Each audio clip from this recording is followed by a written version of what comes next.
Welcome to PoliticKIng. I'm Matthew Cook in for Larry King.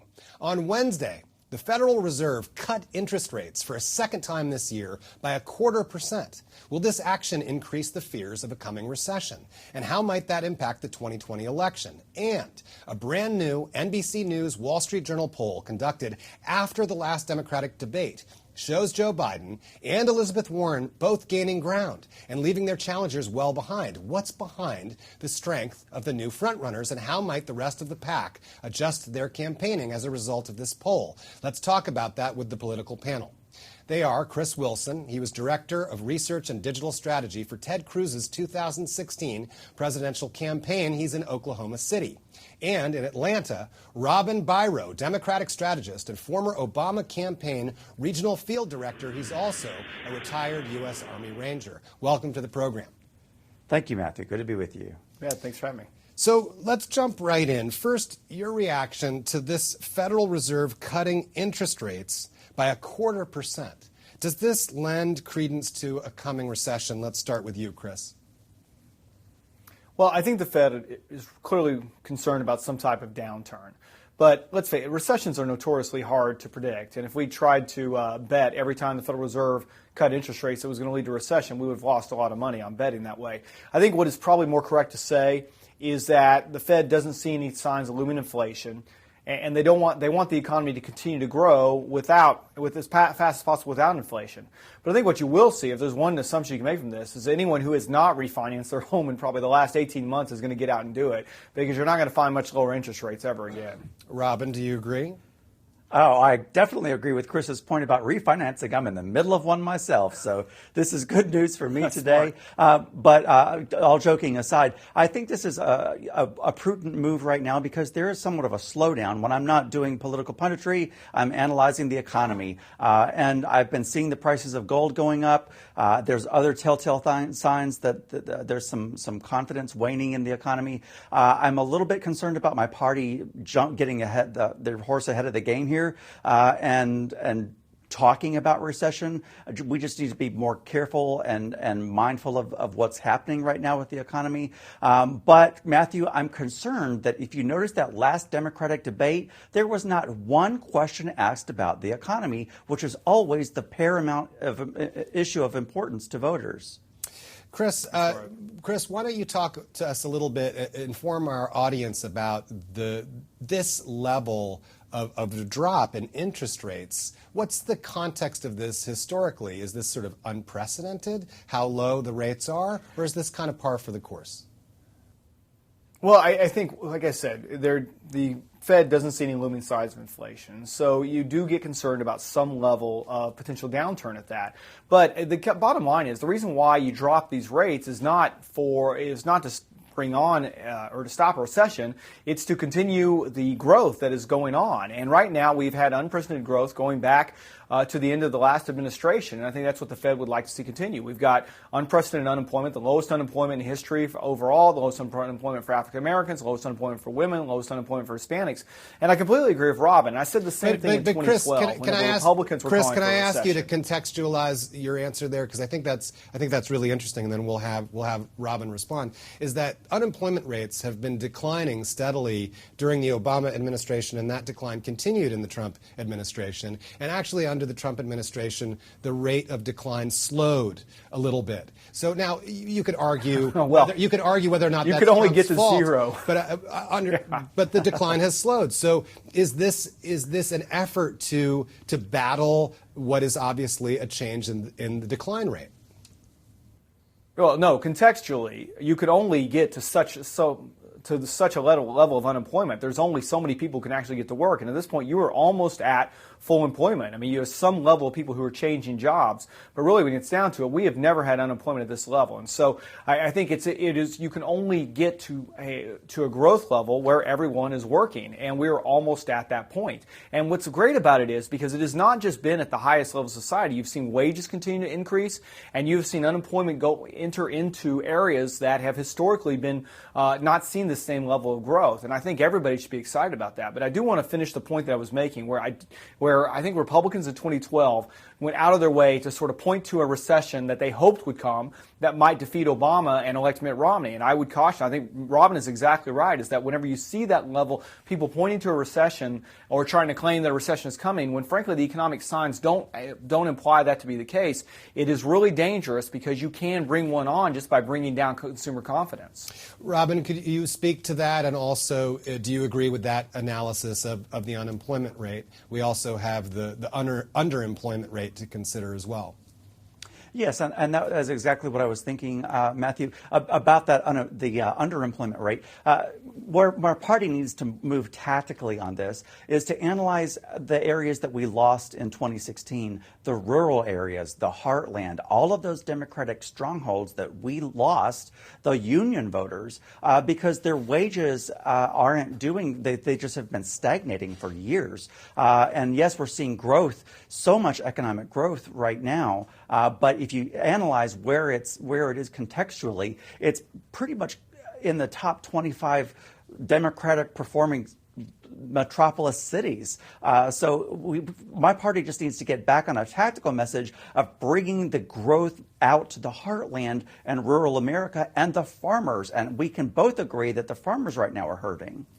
Let's shift gears for a second. We've got this NBC Wall Street Journal poll that was released on Wednesday that says Joe Biden and Elizabeth Warren both gained ground since July, and this is after the last debate. Any surprises? Chris? Well, it is surprising to me how quickly Bernie Sanders has been dropping. And I really thought Kamala Harris, after the first debate, would rise more than she has, and she's now completely fallen off the map as well. I think what you see is it's become a two-person race between Joe Biden and Elizabeth Warren. And the question is, does it remain so? I think you really have a couple of lanes right now. You have kind of the left to center moderate lane that Joe Biden is occupying, and you have sort of the far left of center socialist lane, which Elizabeth Warren is occupying. There's only room for one person in that socialist lane, and it's kind of between Warren and Sanders. Now, does Biden stumble? And I really believe the attacks from Julian Castro in the last debate helped Joe Biden, and it probably created a situation where he's had a little bit of a false inflation, a sugar high, if you will. And the question is he able to maintain that? And it'll be interesting to see. Does Tom Steyer, for instance, and I find his campaign fascinating. He didn't make the last debate. He will be in the next one. He has unlimited money. He has a huge list behind him, a large organizational structure that he can put to place in the early states. Is he able to go compete with Joe Biden and is more moderate for the Democratic Party lane right now?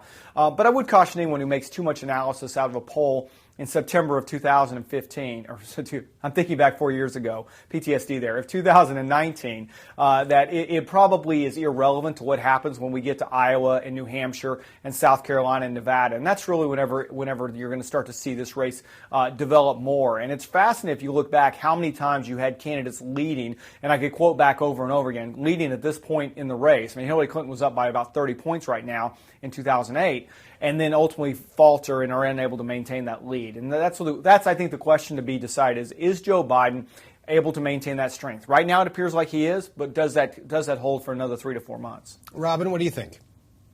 There's several good takeaways here.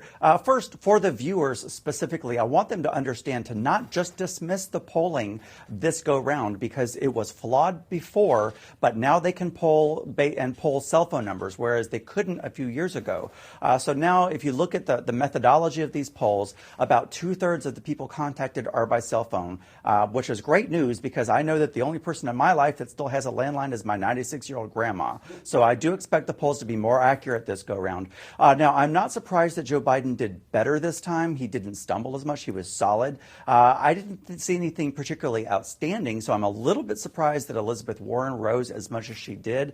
But look at the numbers that she's drawing at her rallies. She just drew in her biggest audience at the rally in New York City. It was over 20,000 people, which rivals the biggest Trump rallies that there are. So I think that she's got the enthusiasm behind her that maybe Joe Biden doesn't. If you go back to the Iowa State Fair, she was drawing in crowds 3 times what Joe Biden was. So I think that he might, like Chris said, have a sugar high right now based off of some sympathy by the Julian Castro attacks. But I do expect to see maybe Elizabeth Warren running away from this. I want to point out, too, that at this point in 2008, Obama was still in single digits. So there's still some room for one of these other candidates, but I'm not sure who. So let's just pretend for a second that we are advisors to the Sanders campaign. What would you advise them to do to regain their position against Warren and against Biden? Chris?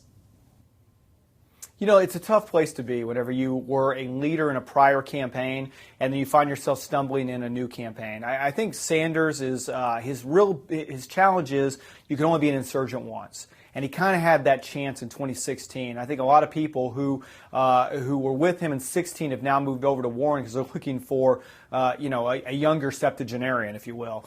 But she does. I mean, Elizabeth Warren comes off a little more reasonable and a little more energetic than I think Sanders does. And I agree with Robin's point about rallies. I mean, I would disagree about drawing more than Trump. I mean, Trump was getting 60,000 to 80,000 people in some of his rallies in the South. Trust me, I was up against him and still am going through therapy over my experiences there. But he is. But for I many do reasons. think those rallies matter a lot. I'm sorry? No, go on.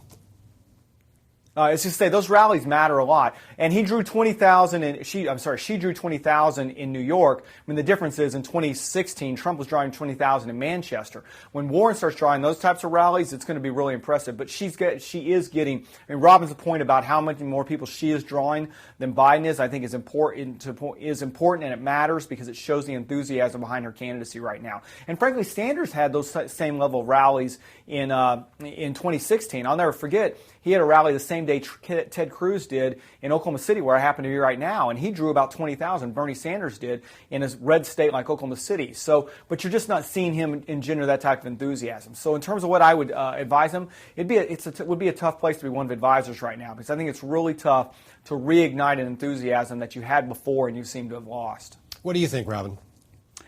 There's not a lot more than I can offer. Chris just pretty much nailed it here. One thing that I want to point out is that Bernie Sanders isn't giving us anything that we haven't heard from him before in 2016. To use the same mantra even that we need it's time for a political revolution, he had that chance in 2016. He needs to at least change that slogan, give us some fresh ideas, and not just steal ideas from the other candidates and retool them and say that he's improved upon them. We need fresh ideas from him himself. That would be my advice. Robin, Chris, stay right there. More politicking right after the break. Okay.